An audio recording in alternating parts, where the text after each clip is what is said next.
Peking hat Apple gezwungen, 2 Apps zum Lesen der Bibel und des Korans aus seinem App Store zu werfen.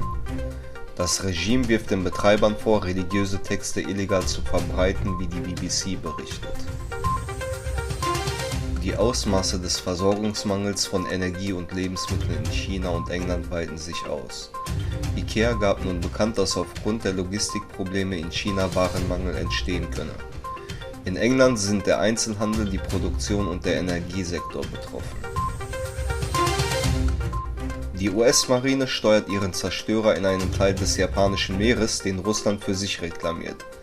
Ein russisches Kriegsschiff vertreibt die Amerikaner. Solche Zwischenfälle im Pazifik sind selten, denn in der Region ist vor allem China aktiv.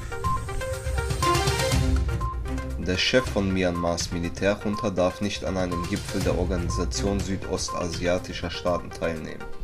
Ein nicht-politischer Vertreter soll ihn ersetzen. Wegen der wirtschaftlichen und politischen Lage wandern viele Libanesen illegal in die EU ein. Seit 2020 hat die libanesische Währung 90% ihres Wertes verloren. Rund 6,5 Milliarden Kilometer soll Lucy in den nächsten 12 Jahren zurücklegen und dabei eng an 7 Jupiter-Trojanern vorbeifliegen.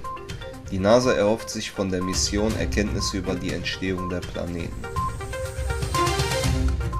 Sie waren zwischen 12 und 15 Jahre alt und hatten versucht, einen Fluss zu durchqueren. In der indonesischen Provinz Westjava sind 11 Schüler bei einem Schulausflug ertrunken.